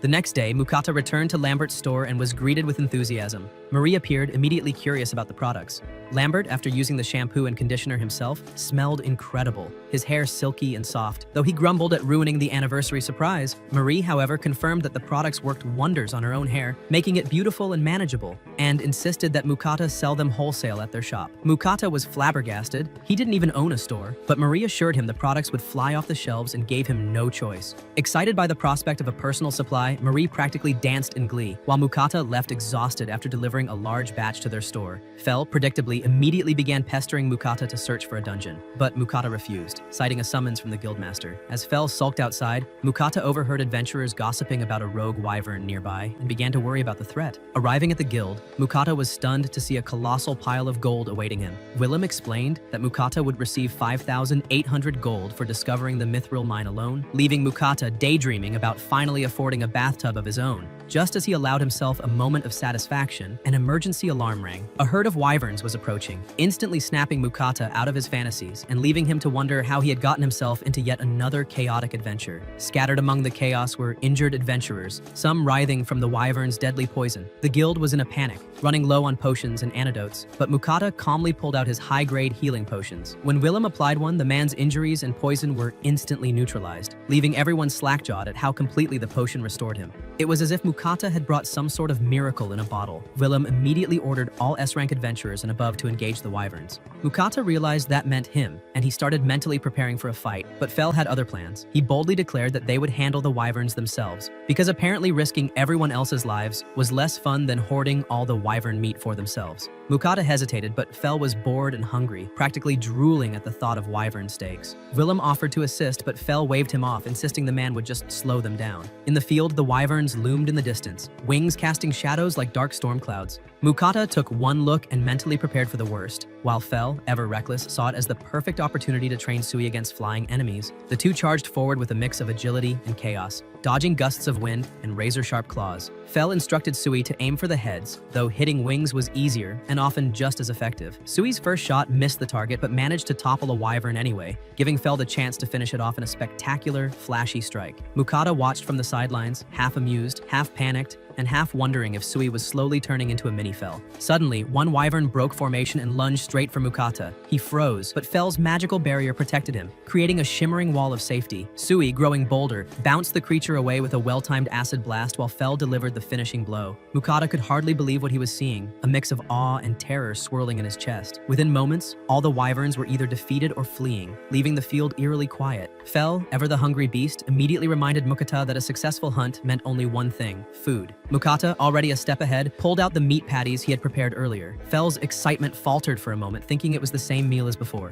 Mukata, however, had an idea. He coated the patties with egg and breadcrumbs before frying them again, creating a crispy, golden crust. When Fel took his first bite, his eyes practically bugged out. The crunch transformed the dish entirely, and he devoured them like a man possessed. Mukata couldn't help but smirk at Fel's over-the-top reaction, knowing that such a simple tweak made the difference between ordinary and legendary. Meanwhile, back at the guild, Willem and the adventurers were growing anxious. Rumors of the wyverns spread fast, and many worried whether Mukata could handle the threat alone. Their concerns only grew as minutes stretched into hours. Finally, Mukata returned, brushing off the worry as if it were nothing, and reported that they had wiped out the entire herd. The guild erupted in celebration, and Mukata found their reactions somewhat ridiculous, considering the battle had been easy, thanks largely to Fel and Sui doing all the work, and stopping for lunch in the middle of it. Willem explained the reason for their awe. Had the adventurers themselves fought, at least half would have perished. Mukata, embarrassed, avoided mentioning that they had paused for a meal, but Fel gleefully pointed it out, leaving Mukata red-faced. Mukata reported that they had defeated 13 wyverns in total, and Willem immediately expressed interest in purchasing their parts. Mukata, trying to be generous, offered everything except the meat, knowing Fel would riot otherwise. Unfortunately, the guild only had enough gold to buy half of the wyvern's components, leaving Mukata slightly frustrated, and secretly hoping they wouldn't ask for a discount. Back at the inn, Mukata suddenly remembered he needed to send offerings to the goddesses. No sooner had he thought it than a divine message from Agni arrived, scolding him to hurry up. Mukata explained that he was about to send the offerings, but just then he received a secretive note from Nenri, reminding him that she had been the first to bless him, and therefore expected more sweets than the others. Keisha, never one to miss an opportunity, slyly requested that Mukata send her the shampoo and hair products he had been selling, while Ruka wanted to sample some of his other culinary creations. Mukata sighed, pointing out that he couldn't keep all the offerings separate since he planned to send them at once. Agni naturally got furious at the other goddesses for making secretive requests and jumped in herself, demanding alcohol. Mukata, cornered and muttering under his breath, had no choice but to agree. The next day, Mukata and Fel found themselves drawing even more attention after their spectacular wyvern hunt. Mukata made his way to a specialty shop, eyes wide as he surveyed the rows of bathtubs, some crafted from rare materials offering magical effects. The clerk explained that prices started at 300 gold, and the more exotic tubs carried far higher costs. Mukata considered the options carefully, but when the clerk unveiled the newest model, Mukata blinked. It looked like a completely normal bathtub. Without hesitation, he chose the green bathtub,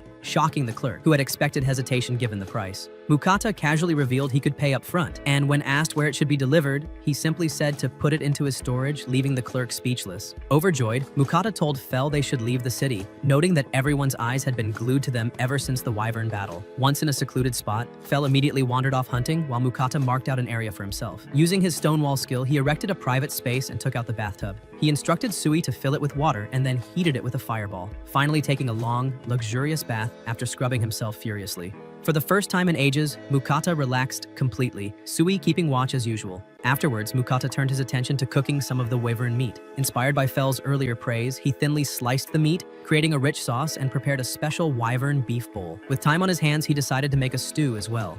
He bought ingredients, chopped vegetables meticulously, seared the meat until brown, added the vegetables, poured in water and red wine, and seasoned it with a savory sauce before letting it simmer. Sui commented that Fel had returned, but Mukata's focus remained on the stew until a colossal dinosaur suddenly emerged from the trees. Mukata froze, shocked at the sheer size of the creature. Fel nonchalantly explained that finding the wyverns underwhelming, he had gone hunting again and encountered an earth dragon. Mukata's jaw dropped. He couldn't believe a dragon was standing before him, and he had no clue how to handle it. Fel, ever the foodie and thrill seeker, declared that it would be delicious. Mukata tried to reason that the dragon, like the other exceptionally rare monsters he had hunted, would be impossible to sell, and this was going to be a huge problem. Fel, completely ignoring practicalities, suggested asking the guild to help resell it, and Mukata considered that it might actually be possible, even as his mind raced with the sheer logistics and danger of the situation. After preparing the wyvern stew, Mukata noticed Fel's eyes lighting up with excitement at the sight of the food, but Mukata quickly stopped him, pointing out that Fel was filthy from his earlier fight. Fel looked slightly offended, having been told off by his own human companion. Mukata insisted he needed to bathe before dinner, leaving Fel shocked and muttering something about being a legendary Fenrir, not a common pup. Mukata rummaged through his shop and found some dog grooming tools, prompting Fel to grumble that he wasn't a dog. Undeterred, Mukata helped untangle Fel's fur with a brush, then began splashing him with water. Fel flinched at the first splash, and Mukata wondered why, but Fel immediately denied it, trying to act tough. Mukata continued to soak him, and Fel, finding it ticklish, suggested Sui could just use his water magic. Mukata reminded him that Sui's water wouldn't be hot. Thinking quickly, Mukata transformed Sui into a hot water shower, drenching Fel completely. He shampooed Fel thoroughly, who gradually began to enjoy the pampering, though he tensed up when Mukata mentioned washing his face. Reluctantly, Fel agreed, unwilling to appear weak even as a legendary Fenrir. After finishing, Mukata tried to dry him off, but Fel mischievously shook off all the water. Using fire magic and Fel's wind, they created a warm breeze to help him dry, and Mukata couldn't resist commenting on how handsome Fel looked. Fel, ignoring the praise, demanded it was time to eat. Dinner began with the special beef bowls, and Fel declared them outstanding, while Mukata was surprised that the wyvern meat tasted remarkably similar to Wagyu. As they ate, Mukata lectured Fel about taking regular baths, which Fel grumbled about but grudgingly agreed after Mukata used Sui to compliment him on his improved appearance. Meanwhile, back at the guild, Willem revealed that reselling a dragon was nearly impossible, and the butcher agreed, explaining that every part of the dragon was far too valuable to work with. Fel complained that all he wanted was the meat, but Mukata reminded him it wasn't that simple. Willem suggested that a certain dragon expert might make it possible, and both Mukata and Fel became excited at the prospect. Willem pointed them toward another city near the sea, which immediately thrilled Fel, who imagined indulging in krakens and other sea monsters. The guild members laughed at Fel's ridiculous ideas, but deep down they knew that was exactly what he would try to do.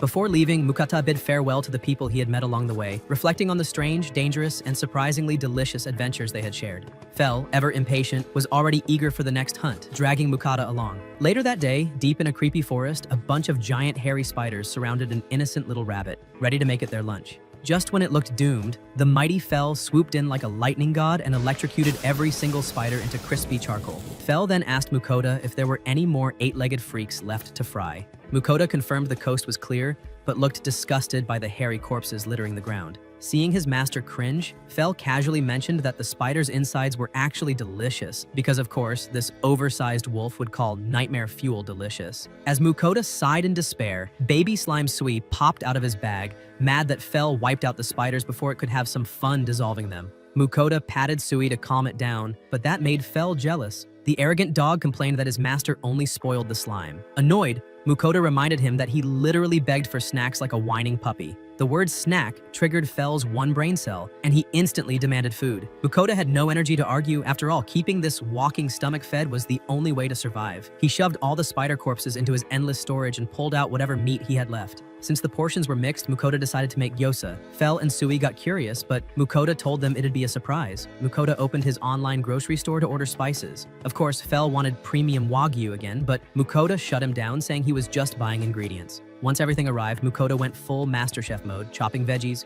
mixing sauces, and blending the meat. After preparing the filling, he made dumpling wrappers and handed them to Sui. The slime helped stuff the dumplings like a happy little factory worker. Mukota then fried them on medium heat, flipping the pan with pride to reveal a perfect golden plate of crispy gyoza. He proudly began explaining his cooking process, but before he could finish a single word, Fel was already inhaling the food like a vacuum cleaner. One bite in, and the beast turned into a professional food critic, describing the texture and flavor like he was hosting a gourmet show. Meanwhile, Sui happily melted its portion in acid like some bubbly serial killer.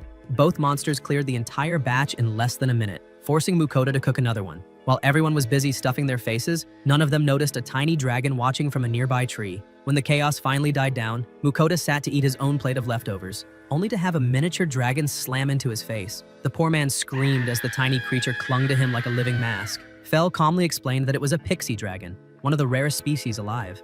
Mukoto was shocked, but figured the tiny lizard just wanted food. He waved his chopsticks, and the dragon followed the movement, drooling. Taking the hint, Mukoto gave it a dumpling. The tiny creature hugged the entire thing and took a bite and instantly fell in love. Within seconds, the dragon devoured the whole dumpling and begged for more. Mukoto fed it the rest of his meal, smiling at how cute it looked.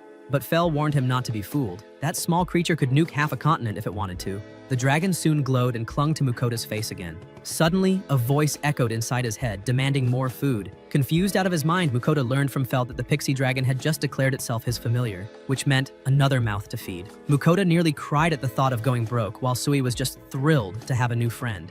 The tiny dragon, now officially freeloading, complimented Sui's strength. Before they got too close, Mukoto tried to argue that he never agreed to this partnership. But the dragon insisted that free food was worth any hardship. Fel immediately welcomed him, saying that serving a puny human for a few decades was nothing for ancient beasts. Mukoto realized that all the legendary creatures in this world were just food-obsessed freeloaders. When the dragon asked for a name, Mukoto called him Dora-chan. The proud little lizard was offended, claiming such a mighty being didn't deserve such a cute name. But Mukoto refused to change it, especially after the system confirmed it. To make it worse, he discovered the dragon was 116 years old. Sui proudly said he loved his name, making Mukoto smile at his trio of adorable disasters. A few days later, the gang reached the city of Krail. Mukoto registered Dora at the Adventurers Guild, but the attendant told him the guildmaster wanted to see him. The dwarf, Rodolfo, looked thrilled to meet a pixie dragon and called Mukoto into a private room. He explained that monsters in the nearby forest had become aggressive, and he needed help investigating.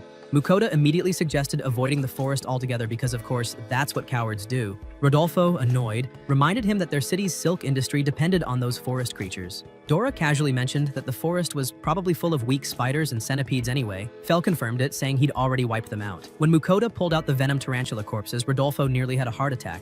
Those were the exact monsters causing trouble. Mukoto thought he was in deep trouble, but Rodolfo revealed the opposite. The forest was overpopulated with spiders, so Fel actually solved their crisis. Overjoyed, Rodolfo told Mukoto he could sell the spider materials and even eat the meat. Mukoto's soul left his body as Fel and Dora drooled at the mention of spider dishes. Sui also wanted to try, so Mukoto gave up and asked Rodolfo to process the spiders. While waiting, they explored the market, where Mukoto found luxurious fabric that cost a full gold coin. He almost fainted at the price, but still bought a pile of it because why not go broke in style? When they returned to the guild, Rodolfo showed them the processed spider meat and explained that the legs tasted best when boiled. Mukoto took one bite of the crispy leg and instantly realized it tasted like delicious crab. His companions caught on immediately, and soon they were having a full-on crab feast. Mukoto grilled more spider legs, but as always, Fel and Dora begged for seconds, leaving Mukoto wondering if he'd ever eat a full meal again in his life. As Mukoto grilled another batch of those weirdly tasty spider legs, Dora suddenly admitted he was glad he'd chased Mukoto all this way. That caught Mukoto off guard, mostly because this smug flying lizard didn't seem like the sentimental type. Dora explained that he kept losing Mukoto's trail because Fel ran faster than a tax collector chasing payday. Mukoto finally connected the dots. Those poor spiders in the forest weren't bloodthirsty monsters at all. They were terrified of Dora's overpowered energy, and Fel just went full genocide mode for fun. Feeling a bit guilty, Mukoto decided the least he could do was pay respects by eating their crispy, buttery remains. You're a victim! After the feast, Mukoto treated himself to a bath he made right in the guild yardis. While he soaked like a rich retiree, Sui floated around happily, and Fel and Dora were passed out in the stables like two overfed house pets. Once clean and refreshed, Mukoto dragged himself to bed, remembering he still had to return the spider shells to Rodolfo. He felt like he'd forgotten something important, but his brain clocked out before he could think. The next morning, Mukoto brought the spider shells to Rodolfo and handed him some leftover food as a thank you gift. The dwarf loved it so much he looked ready to propose on the spot. Feeling generous, Mukoto thought about giving him something better. So he pulled out a literal earth dragon corpse, then immediately realized flashing that around could start a political crisis. After a deep breath, he decided to show Rodolfo anyway. The poor dwarf nearly fainted when he saw it. He told Mukoto that one earth dragon was worth more than an entire kingdom, while Mukoto just wanted someone to chop it up nicely for dinner. Rodolfo, now both impressed and traumatized, recommended a specialist in the city of Dolan. He even handed Mukoto a letter of recommendation, though he warned him that the Dolan guildmaster was a bit strange. And so, the Glutton gang packed their bags and hit the road for Dolan, the so-called City of Dungeons. Mukoda looked forward to sightseeing, but Fel was practically drooling over the idea of dungeon hunting. Mukoda, being the professional coward he was, tried reminding everyone that they were only going there to process the dragon meat. But Fel didn't care. He was already sprinting toward the city gates like it was a buffet opening. Unfortunately, they had to wait in a long line like everyone else. Dora, the impatient little reptile, suggested they just barge in. Their argument drew attention, and soon, everyone around them realized they were standing beside a freaking Fenrir, a pixie dragon, and a slime. Mukoda tried calming everyone down, explaining that these beasts were his familiars, basically his oversized pets. That's when a group of guards came over, clearly 2 seconds from drawing their weapons. Mukoda showed them his guild card and said he was here to meet the guildmaster. The guards were still unsure until a tall, handsome elf strolled up and claimed Mukoda as his guest. The elf introduced himself as Elrond, guildmaster of Dolan, and immediately lost his mind when he spotted Dora sitting on Mukoda's shoulder. He led the group inside the guild, excited like a kid who just found an ancient Pokemon card. He even brought out a fancy magic stand for Dora to sit on, but Dora preferred Mukoda's squishy bag instead. Elrond didn't care. He was already scribbling notes about pixie dragon behavior like a mad scientist. When Mukoda mentioned the Earth Dragon, Elrond's obsession hit maximum level. He dragged Mukoda toward the warehouse to process it, only to be stopped by his assistant Uyghur, who reminded him about a meeting with the Merchant Guild. The death glare Uyghur gave could have killed a troll, so Elrond nervously postponed the meeting. Inside the warehouse, Elrond eagerly asked Mukoda to summon the dragon. He started reminiscing about his youth, how he was once a B-rank adventurer who wasn't even allowed to touch dragon meat.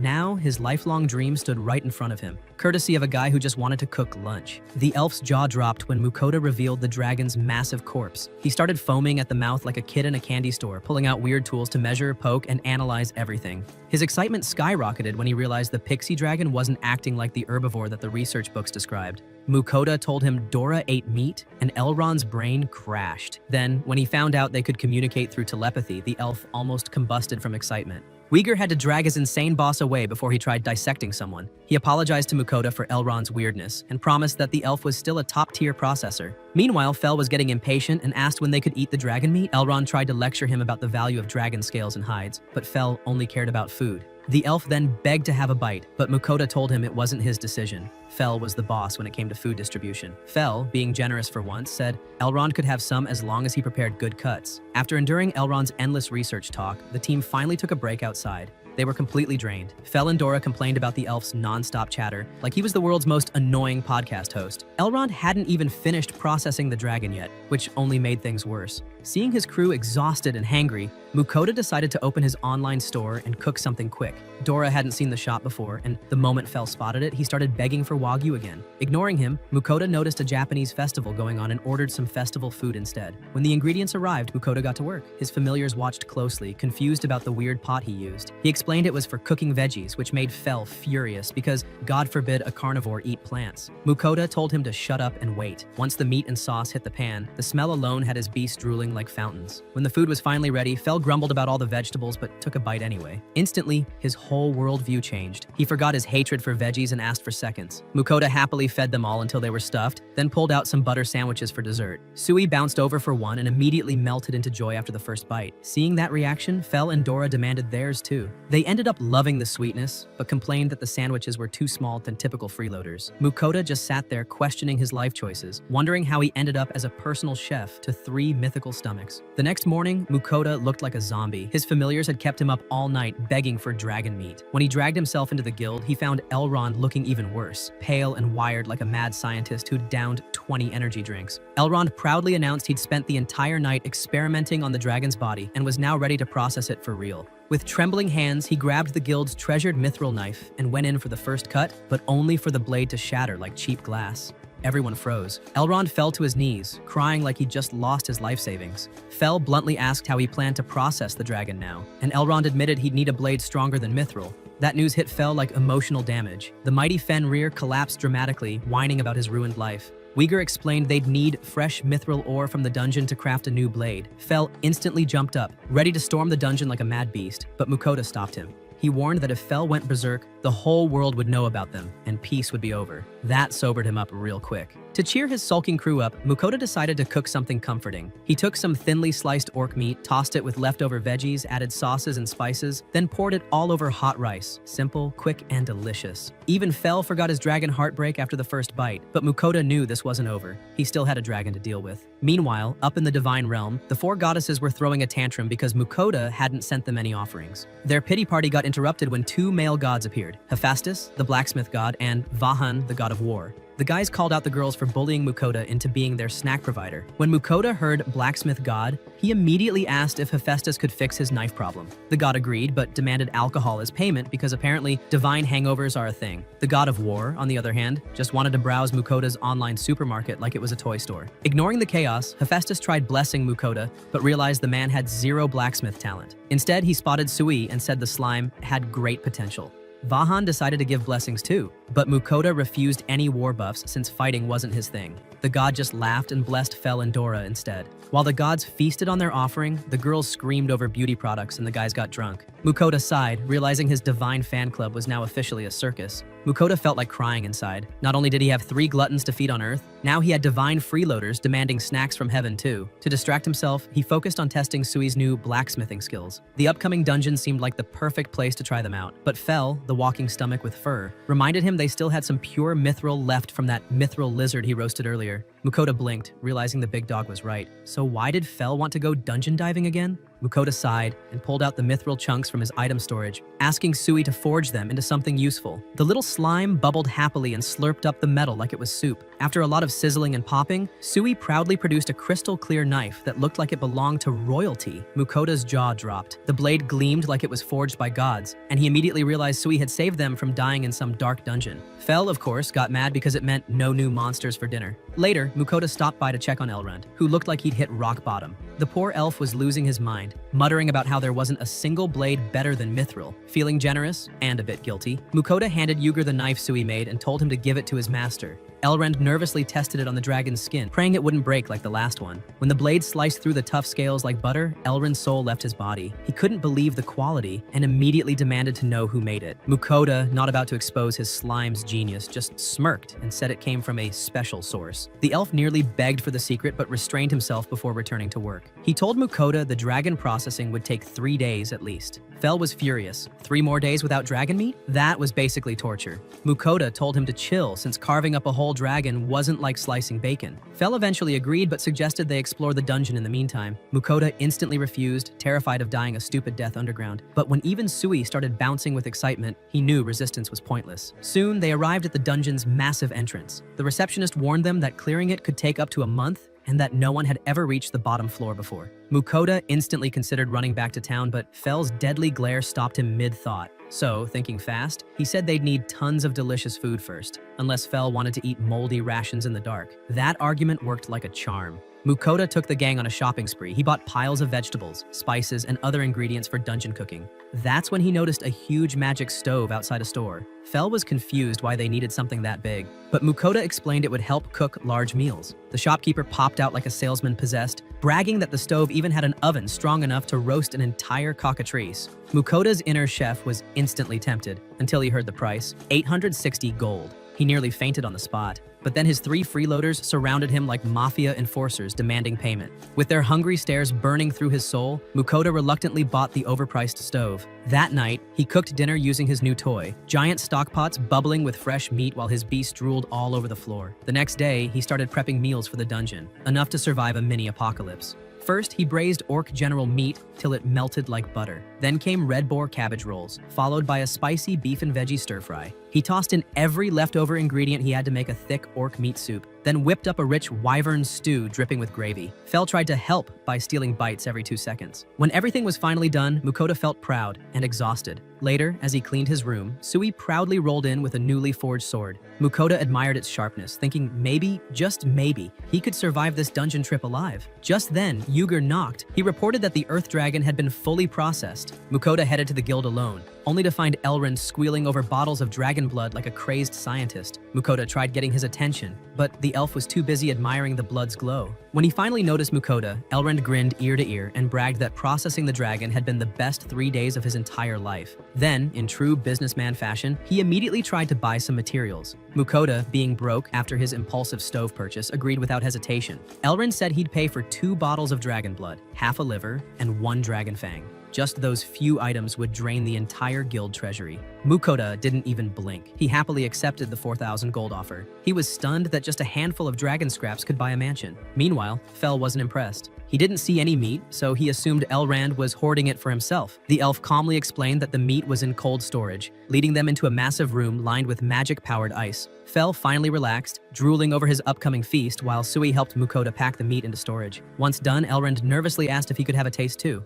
Mukoda remembered his promise and agreed, while his glutton crew lit up like Christmas trees. Elrond invited them to his house to cook together. Mukoda set up his brand new magic stove on the elf's lawn, shocking Elrond with its high-end design. Trying not to be outdone, Elrond smugly revealed he also had an item box, a rare ability Mukoda had never seen in another person. The elf went on bragging about how his wind and forest magic made him a top-tier adventurer back in the day. Mukoda tuned him out and got to work. He seasoned thick dragon steaks with salt and pepper, prepped onions and carrots, tossed everything into a massive roasting dish, and drenched it in olive oil and spices. Once it was in the oven, the smell alone had Fel and Dora vibrating with hunger. Elrond tried to act professional, but his nose was twitching like crazy. When the roast was finally done, Mukoda poked it to check doneness. Perfect. He sliced it into strips, finished it with garlic sauce, and told everyone to eat. They didn't need to be told twice. Fel, Dora, Sui, and even Elrond attacked the food like starving animals. Mukoda took a bite himself and nearly fainted from how good it was. The dragon meat had a flavor that felt like every luxury steak in the world combined. Fel instantly started planning to hunt more dragons, which made Mukoda panic at the thought of mass extinction. Dora excused it as not cannibalism, since pixie dragons weren't the same species. Mukoda decided not to unpack that one. Then he looked over and saw Elrond crying mid-bite. The elf called it the happiest day of his life and thanked Mukoda like he'd just achieved spiritual enlightenment. The man's passion for meat was both touching and disturbing. After the feast, Fel was bursting with energy, declaring that they'd hit the dungeon tomorrow. Mukoda sighed and decided to send his divine offerings before bed, just in case. In heaven, the goddesses watched him like reality show addicts. Vahan asked Ninrir if she'd at least given Mukoda a defensive blessing, but she casually admitted she'd only given him a minor wind buff. The god of war face-palmed, reminding her that Mukoda could die down there. Hephaestus agreed, saying if Mukoda died, their snack supply was gone for good. The girls froze, realizing they'd been neglecting their personal meal ticket. Minrir panicked, and the others joined in. Hephaestus sighed and decided to give Mukoda a strong blessing himself. Meanwhile, Mukoda was just scrolling through dessert options online, totally clueless. When Hephaestus announced he'd grant him a buff, Mukoda immediately refused. He didn't want to owe another god anything. The blacksmith god didn't care and blessed him anyway, laughing alongside Vahan, who was already planning to milk more booze out of him. The goddesses cheered, happy their food supplier was now protected. The next morning, Mukoda returned to the dungeon gates with his chaotic squad. There, he met a familiar face, the same chill receptionist from his first town. She introduced herself as Vianka and said she'd been transferred here because the Dolan Guild needed help with the flood of adventurers. Mukoda just stood there, realizing the world really was small and way too full of problems. She wasn't paying attention to him at all. Her eyes were glued to Fel like a lovesick teenager seeing her favorite K-pop idol. Standing before the dungeon entrance, Dora and Sui were practically shaking with excitement, ready for some action. Meanwhile, Mukoda stared down the dark hole like a man walking into his own grave. Fel rolled his eyes and told him there was no turning back now. Swallowing his fear and his pride, Mukoda stepped forward, bracing for whatever nightmare awaited below. The air grew colder as they descended. Fel sniffed the air and reported that only weaklings roamed this level. Mukoda mentioned that stronger monsters usually appeared around the 10th or 15th floor, so Fel told him to hop on. He'd skip the boring parts. Before Mukoda could refuse, Fel blasted off like a rocket, ignoring his master's high-pitched screams echoing through the stone halls. Monsters exploded left and right as Fel bulldozed his way forward, leaving nothing but dust and trauma behind. Suddenly, an arrow shot out from the shadows, narrowly missing Mukoda's head. But Fel's barrier deflected it with ease. The wolf explained that Mukoda had stepped on a trap. That sent Mukoda into a panic. How could a natural cave have mechanical traps? Fel casually dropped lore bombs, saying every dungeon was a living creature that lured humans with treasure just to eat them later. Before Mukoda could process that horror, more arrows rained down, and then an entire pitfall opened beneath them. Fel just used a gust of wind magic to glide over it like a smug god. Mocking the dungeon for being pathetic, Fel strutted forward as Dora and Sui cheered him on like proud children. After some relentless running, they reached the 10th floor. Mukoda asked what the plan was, and Fel said the monsters here were still weak. The boss was just a venom tarantula. Dora looked insulted by how easy that sounded. Fel didn't even hesitate and charged straight to the boss room. At the gate, they found a bunch of adventurers trembling like leaves. Mukoda quickly explained that the terrifying beast beside him was his familiar, not a man-eating wolf. Once everyone's heart rate stabilized, they told him they were waiting because of dungeon etiquette. Apparently, no one could enter a boss room until the current party finished fighting it, unless that party called for help, in which case the helpers got all the loot. Mukoda nodded and sat down to wait like a polite citizen. His familiars, of course, got bored in under 2 minutes. When the last group stumbled out, battered and done, they told Mukoda it was his turn. He wondered why they were heading out instead of going deeper, but they admitted the higher floor monsters were way too strong for them. Mukoda completely understood and also wanted to run home, but Fel pushed him forward. Inside the dark chamber, the air was thick with tension. A massive tarantula dropped from the ceiling and let out a screech that could wake the dead. Mukoda screamed louder, but Dora casually blasted it with a fireball so strong it could have roasted Thanksgiving dinner for a kingdom. The creature disintegrated, leaving behind shiny loot. Mukoda picked up a huge spider leg, realizing the dungeon automatically cleaned and processed the drops for him. Neat and a little terrifying. Fel didn't let him rest and charged straight to the next level, where an orc general appeared as the new boss. Before Mukoda could even think of screaming again, his team turned the hulking monster into pork chops within seconds. Eventually, the group grew tired from mana drain and hunger pangs. Mukoda suggested they stop for dinner, and Fel found a large resting room already packed with adventurers. To Mukoda's surprise, he spotted a familiar face, Werner. Werner happily greeted him, and they shook hands like old friends. Mukoda explained he'd planned to visit the ocean city of Berlion, but Fel dragged him into this hellhole instead. The group laughed as they noticed Mukoda's new companions. Dora caught everyone's attention first, and Mukoda proudly introduced him as a pixie dragon. Then they spotted Sui, and Mukoda jokingly called it his slime-shaped nuclear weapon. The girls in Werner's party instantly melted over how adorable Sui looked, while Werner asked how Mukoda kept attracting rare mythical pets. Mukoda sighed, saying they only followed him for food. Deciding to share his misery and some of his cooking, Mukoda offered to share dinner. Werner hesitated, knowing Mukoda's food was worth more than his life savings, but he couldn't resist. Mukoda pulled out steaming wyvern stew and paired it with some of their bread. The aroma alone almost caused a riot. Everyone hesitated for half a second before devouring it like hungry wolves. The reactions were unanimous.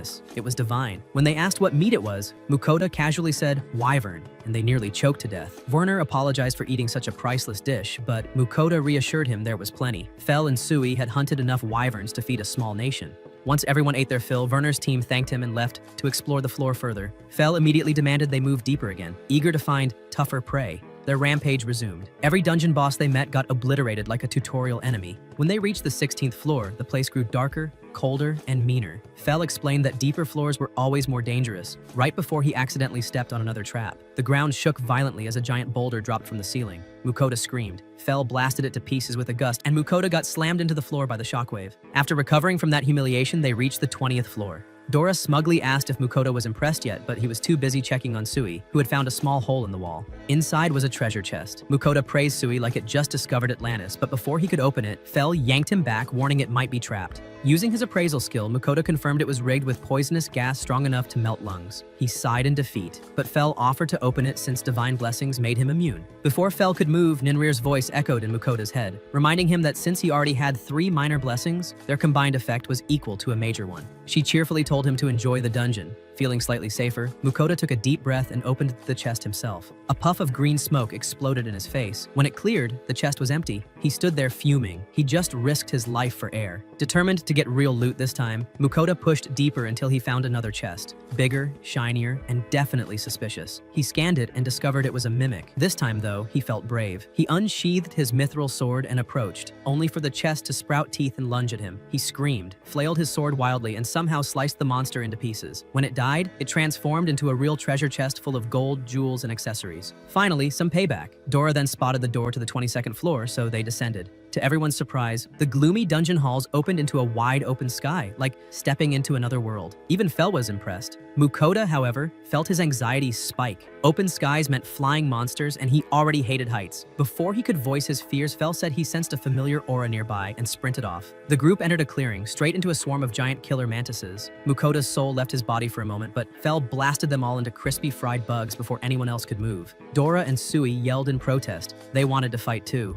Mukoda broke up the argument, suggesting they take turns so everyone could enjoy themselves. The next enemy, a massive bear, became Dora's practice dummy. The little dragon tore through it like a hot knife through butter. Then Sui faced a swarm of venomous butterflies that could paralyze victims before draining them dry. As they walked farther, Fel said the presence he'd sensed earlier was getting close. Mukoda assumed it was the floor boss and decided they should power up first. He opened his online grocery store and ordered an obscene amount of premium wagyu and other high-class food. They inhaled the meal at light speed, begging for seconds and thirds until even Mukoda barely got a bite. When they finally stopped eating, he checked their stats, and his jaw dropped. Fel's stats had skyrocketed by 50%, and Dora and Sui weren't far behind. Mukoda, feeling hopeful, checked his own stats and saw a measly 5% boost. Everyone stared at him in pity. The so-called master was officially the weakest one in his own team. As soon as the squad finished gawking at their insane stat boosts, they followed the trail of mana Fel had been sensing. The three beasts were hyped for another fight, but Mukoda? The poor man was shaking like a leaf, already regretting every life choice that brought him here. Soon, Fel's ears twitched. An S-ranked Vasuki serpent slithered nearby. One glance at that massive snake and Mukoda's soul nearly left his body. The beast was gigantic, and its venom could probably rot a city block, but Fel casually told him not to worry. Blessings would protect him. That didn't calm him down at all. Meanwhile, Sui and Dora were fired up and ready to scrap, while Mukoda hid behind a tree like a discount ninja, praying to survive. Fel reminded him that he also had divine protection, but Mukoda clearly wasn't blessed with courage. Tired of babysitting a coward, the beast charged forward. The serpent spat a cloud of poison thick enough to melt lungs, but the squad just shrugged it off. Fel paralyzed the creature with a thunderbolt. Sui splashed acid all over its neck, and Dora flew in and drilled straight through its skull.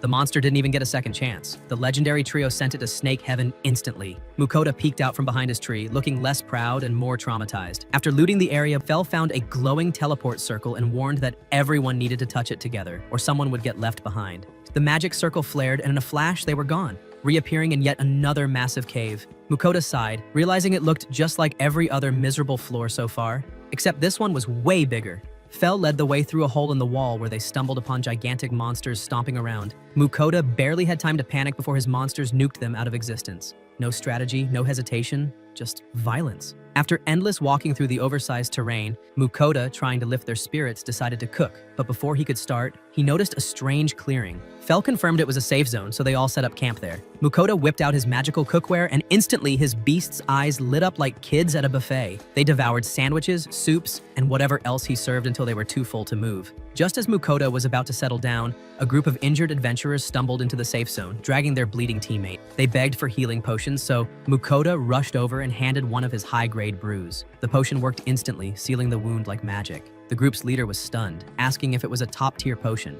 Mukoda modestly nodded, explaining that his potions were a little stronger than normal. The man introduced his team as Tempest, a mid-rank party, and offered 15 gold coins as payment. Mukoda thought that was way too much and instead gave him a few low-grade potions for the money. The leader was touched by his kindness and explained what had happened. Their team had run into 3 Spriggans in the boss room and barely made it out alive. Mukoda blinked. Even one Spriggan sounded bad. Fel explained that those things were bigger than minotaurs and just as nasty. The adventurer said that during their first run, there'd only been 1, but when they returned, 3 had spawned. They were forced to retreat or die. Still, the man assured Mukoda that with a Fenrir on his side, he'd be fine. Mukoda awkwardly laughed, realizing even other parties knew about his murder mutt. After thanking him again, the Tempest team decided to head back to the surface at sunrise. Fel, half asleep, told Mukoda to quit worrying. He'd handle the Spriggans tomorrow. Mukoda reluctantly agreed and went to bed. By morning, the team was back on the move. They reached the Spriggan boss room soon after. The 3 massive monsters sat cross-legged like bodybuilders meditating before a workout. But his squad didn't hesitate. Within seconds, the beasts charged and reduced the Spriggans to dust. Mukoda picked through the loot and found a magic bag that could store items without time stopping inside. He tucked it away, feeling a little guilty for taking all the rewards while his team did the hard work. Fel didn't care, already thinking about the next fight. The next floors flew by in a blur of screams, explosions, and Mukoda's emotional breakdowns.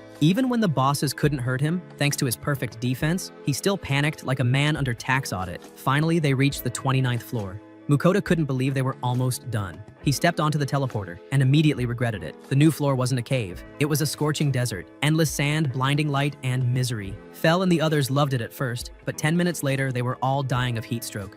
Mukoda scooped up poor Sui, who had melted into a puddle, and Dora spotted a rock to rest under.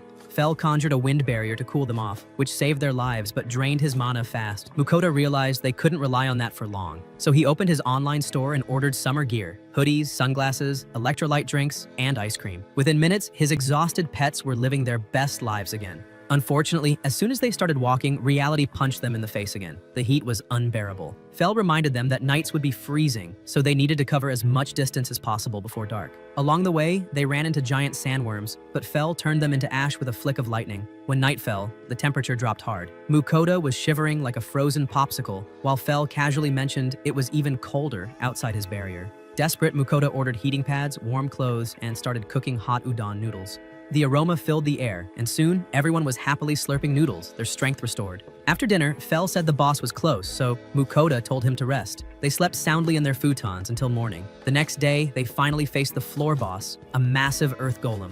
One lightning bolt and the creature shattered into rubble. Behind it was the final teleportation circle. Everyone gathered around, and Fel asked if they were ready, and with one tap of Fel's paw, they were transported to the dungeon's final floor. Waiting for them was a behemoth, the biggest, meanest, most terrifying monster Mukoda had ever seen. Dora flew up to launch the first attack, hurling Sui like a grenade, but the behemoth swatted them both into the wall like toys. While Fel calmly analyzed the situation, the behemoth was resistant to both physical and magical attacks, meaning brute force wouldn't work. The monster charged, Fel dodged and told everyone to hit it with everything they had. They unleashed spell after spell, and though the beast looked untouched, Fel explained that its defenses weakened each time. Dora and Sui went all in, and for the first time, the behemoth bled after Dora's ice spikes pierced its hide, softened by Sui's acid. Just when victory seemed close, the behemoth charged up a beam aimed straight at Mukoda. Fel jumped in front, blocking it with an ice wall. Realizing the weakness, Fel ordered Sui to soak the monster in acid again. The slime grew to massive size and drenched the behemoth in a sizzling bath, its armor melting away. He charged up his ultimate thunderbolt, a blinding streak of light, and blasted the behemoth's heart to clean Hoink through. As the beast faded into dust, Mukoda dropped to his knees, half in awe and half exhausted. He dug through the loot and found a legendary sword, Calibolg. Just holding it felt like touching pure history. He quickly stored it in his item box before Fel could ask for a chew toy. Fel then demanded food, of course. Mukoda sighed, asking why they couldn't wait until they got home, but the beast's hungry glares left him no choice. He pulled out his cookware and started frying everything in sight: meat, veggies, anything edible. Soon they all sat down, eating like champions. After an endless journey, deadly monsters, and enough trauma to fill a therapy book, Mukoda finally relaxed, watching his overpowered, food-obsessed family stuff their faces. And that's the end of today's chaos. If you survived till the end, you're an absolute legend. So let's see who the real ones are. Comment, "The slime did it again," down below. And don't forget to like, subscribe, and prepare yourselves, because the next recap's gonna be even wilder.